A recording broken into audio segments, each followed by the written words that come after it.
the Let's Go Racing Family podcast, sharing our love for NASCAR, running, and just racing through life. Hosted by Sebastian, Giovanni, Karen, Tony, and me, Johan. Each week we'll talk about our view of the world through the lens of racing.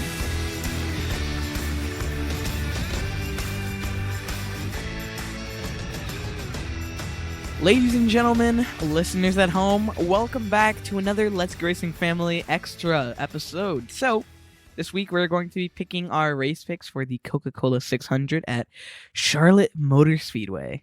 An actually amazing track. I think it's a lot of fun, and it has a lot of fun races always. They're always entertaining and fun. We're also going to be having a 6 Degrees of NASCAR, this time done by Sebastian again. And then we'll be having a Racing Through Life segment talking about our last week of school. The race I'm excited for this weekend is the Coca Cola 600, and that is the longest race this season. 400 laps, 600 miles in North Carolina. What is so special about this coming Sunday? It's Memorial Day weekend. Yes, it's Memorial Day weekend, but what is significant about motorsports racing? It's There is going... patriotic schemes. Not only that, but normally there are 3 races that take place that day. The Monaco Grand Prix, the Indianapolis 500, and the Coca-Cola 600. 1,100 miles of racing. Those are the 3 major races. It's actually more than Actually 1,100. It's like 1,300 miles if you include the Monte Carlo. But for the U.S. Monaco. races, for Monaco, sorry. Did I say Monte Carlo? Yeah. Monaco. I got NASCAR on the brain. When you say that race, when you include the F1, it's like over 1,300 miles. But yes, 1,100 because you have the Indianapolis 500 and you have the Coca-Cola 600. Well, Do we have any double dips this year? what are double dips? That means that a driver is going to race in both the Indy 500 and the Coca-Cola 600. No, I don't think Not so. this year. But by the way, we only have 1,100 miles racing this week because last Sunday, the day of the COTA race, we had the Monaco Grand Prix that morning, and I watched it. Yeah. So this will be a fun weekend regardless because we got the Indy 500 at noon. I believe that green flag is at noon. And then the Coca-Cola 600 is at 6 o'clock. So it is a little bit of a later, 5:30. or 5:30. It's a little bit of a later green flag, and then it's the longest race of the year.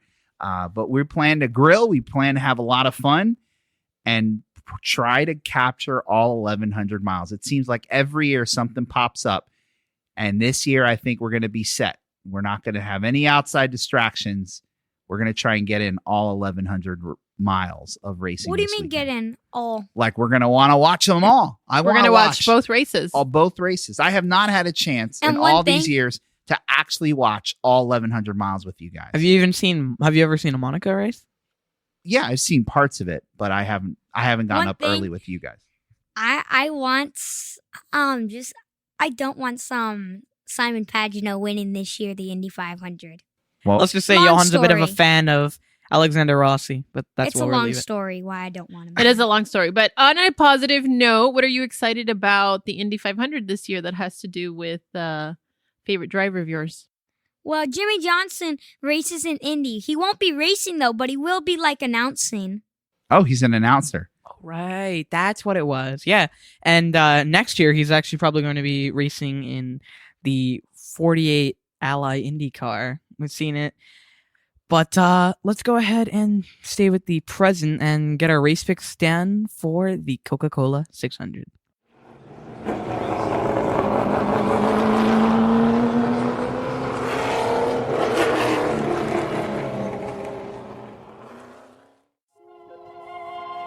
It's the Let's Go Racing Family Picks of the Week. All right, as we said, it is the longest NASCAR Cup Series race of the year.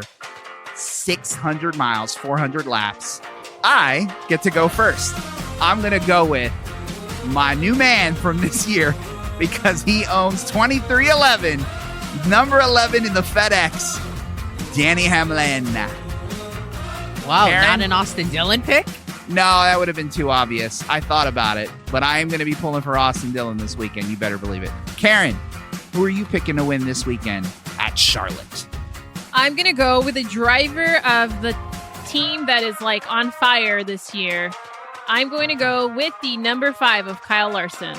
All right, Gio, you are really turned it around this year. You're only 3 points out of first. I have. I'm just going to say I am not usually good at this stuff, but I think I've gotten better. I think I've learned the strategies. I've been preparing a bit more. Yeah, let's see if you follow up on that strategy. Who are you picking to win this weekend's Coca Cola 600? I think there's a good driver here, and that is Joey Logano, but unfortunately I can't pick him because I picked him last week at the Coda race. He did pick me out some points, though.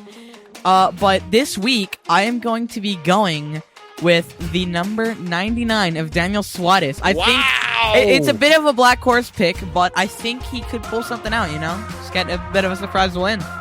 Johan, who do you have winning this weekend at Charlotte? I think he's going to go 2 in a row with the 2 in a row wins. It's going to be the number 9 of Chase Elliott getting his first Coke 600 and being the first Elliott to win the Coca-Cola 600. That would be awesome. Honestly, I actually really wanted to pick him, but I can't because the double that's going to throw me off. All right, Sebastian, take us home. Who is winning this year's Coca-Cola 600? My pick is going to be a Joe Gibbs car, but it's not going to be my guy. And since you already took Hamlin, and I'm not picking Christopher Ball yet, that leaves Martin Truex Jr. Not only is he a 2-time winner winning the 2019 Coca-Cola 600, but he also got a top 10 in last year's race. I think he's going to do it, and so that is why I'm picking Martin Truex Jr. Those are our picks for this year's Coca-Cola 600.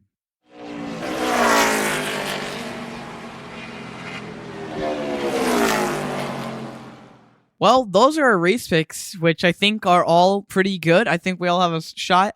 I think Daniel Suarez can maybe pull something out. I don't know. But let's go ahead and move on to our 6 degrees. And this week is going to be somebody pretty interesting. Somebody that The Rock likes to make fun of a lot. So, Sebastian, why don't you take us down Hollywood Lane?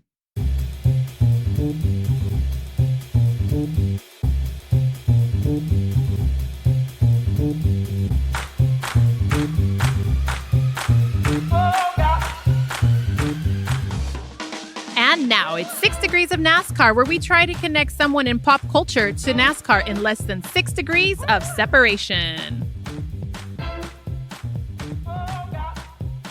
All right, guys, so this week I have chosen someone that has been an idea for a while. I'm going to go with Kevin Hart. Now, for those of you who don't know, Kevin Hart is a Hollywood actor from the city of Philadelphia, aka the home of my dad. What? Anywho, Kevin Hart has been a part of many movies in the last decade, from animated films such as The Secret Life of Pets and Captain Underpants, to buddy comedies featuring actors such as Ice Cube and Dwayne "The Rock" Johnson. Now, I could connect Kevin Hart through The Rock, but I don't want to do it like super easy. I want to try something different. So, let's start off with a movie that Kevin Hart was in, the Jumanji films. And one of his co-stars in those movies Was The Rock? No, Nick Jonas. Nick Jonas is the brother of Joe Jonas, and the two of them were part of the Jonas Brothers. Anywho, Joe Jonas was part of the animated Hotel Transylvania franchise, which features the voice of Kevin James. And Kevin James has multiple NASCAR connections, including a Netflix comedy series featuring him as a member of a NASCAR crew, with the show being called The Crew. And that is how you connect Kevin Hart to NASCAR in less than 6 degrees of separation. 3 degrees, and honestly, really cool one. I have not thought of that. That Very was really cool. I did not realize that they were in that Kevin James was even in the Transylvania franchise. And I had no idea where you're going with that Joe Jonas, the Jonas Brothers connection. I thought maybe they sang at a NASCAR race, but that's actually pretty cool. Yeah, that's pretty awesome. And I'm glad you connected them through Jumanji, because those movies are some of my favorites. Yeah. If you haven't seen them, Those definitely movies really are good movies to check them awesome. out. Yeah, they are pretty fun. And The Crew, we actually watched The Crew as a family, and we'll have to talk about it, give our reviews on it. We went through the first season.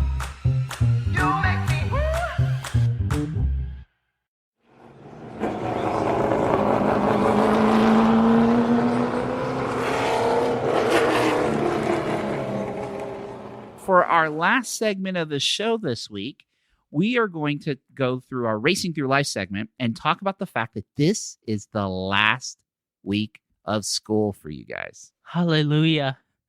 I can't believe it. We've reached this point. I can't believe it either.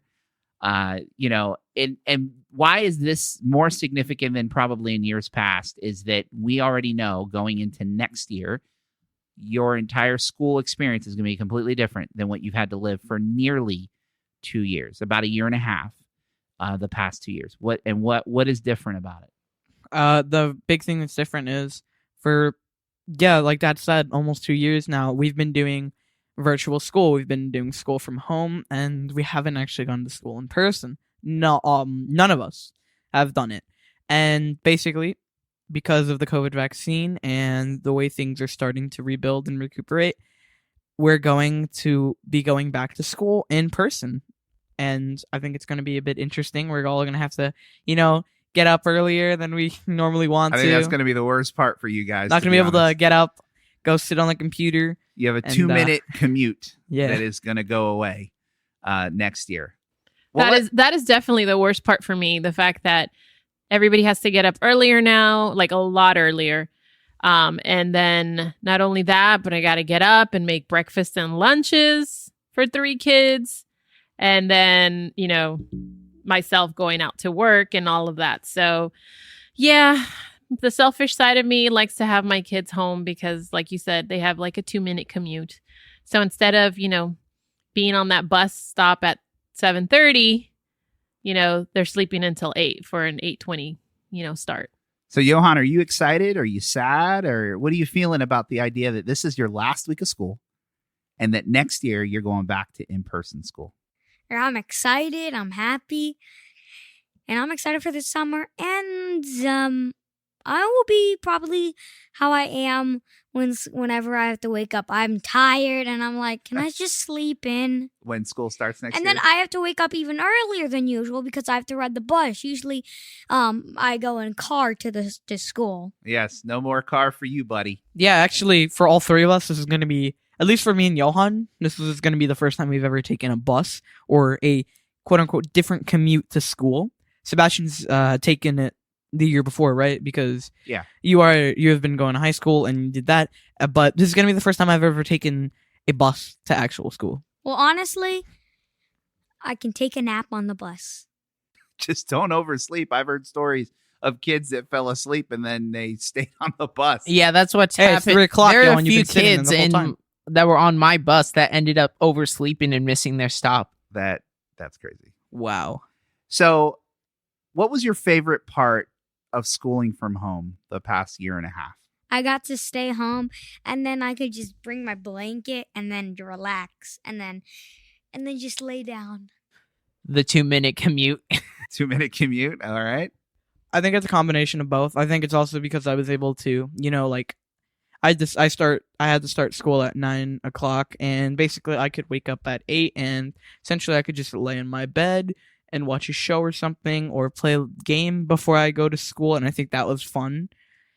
And I also like how I was able to go to school and just log into my classes, and if I need to, like, for just doing work and I can take a small break, I can go, and get ready really quickly for the day if I just show up in my pajamas. And I think it's so easy and good, and just like a lot more ability, and it's accessible, and It's very convenient and flexible. yeah. So the convenience, the flexibility, similar to that, Seabass, the 2-minute commute. And Johan, it was the comfort of having your blanket. Of your blanket. And then the chair in front of you, just put your feet on there. You guys, it's all Because about you can't comfort do for that because the kids in front of you is going to be sitting on that No, chair. you can't do that in school. You'll be sitting on a wooden seat, probably. What about you, Karen? What have you met? What will you miss most not having the kids at home and actually going back to in-person school? Well, I will miss like I said, not having the hustle and bustle in the mornings of getting everybody up at all different times and onto their buses on different times, and the breakfasts and the lunches. It was very convenient to just have everybody home and then cook one breakfast or have just like breakfast items that they can grab. And then lunch was basically, with you and I working from home, we kind of all had lunch together. So I am going to miss those aspects of doing things together throughout the day. And then just being home and knowing that they're safely here they're safe here at home. Even if I have to be out at work, I know they're here at home with you, and I don't have to worry about did this one come home at a certain time? Is somebody home? Does somebody need to be picked up after school for some other activity? I didn't have to worry about any of that because everybody was home. So yeah, I'm going to miss all of that. I think I'm going to miss the days when, and no offense to Mom, but the days when she was working out of the house, which meant I was responsible for lunch. And mind you, of course, for our listeners, I work full time, but I've been working full time from home for the past year and a half. So I've been very fortunate in that way. But on days when Mom has to work out of the house, I had to go get food, and I decided that was going to be we eat out. So we usually would do that twice a week. And I loved being able to have lunch with you guys. Sometimes it was, here's your lunch, I make it, and you guys jump back into class. But the fact that I could just walk out and see you guys and have a lunch every now and then with you guys, go at McDonald's or whatever, I love that. And that I will miss. I never thought I would be able to do that as much as I had been the past year and a half, being that I work full time. And so that is the part of you guys going back to school that I'm going to miss the most. But we'll make it up. And I know that we've made the best of this experience as we could. And so we'll just have to figure out other ways to spend time and sneak in McDonald's when Mom's not around. All right. So not to end on such a somber, nostalgic note, because we do have an exciting weekend and you guys do have an exciting summer in front of you. I think we've got a lot to look forward to. So with that, Giovanni, why don't you take us out?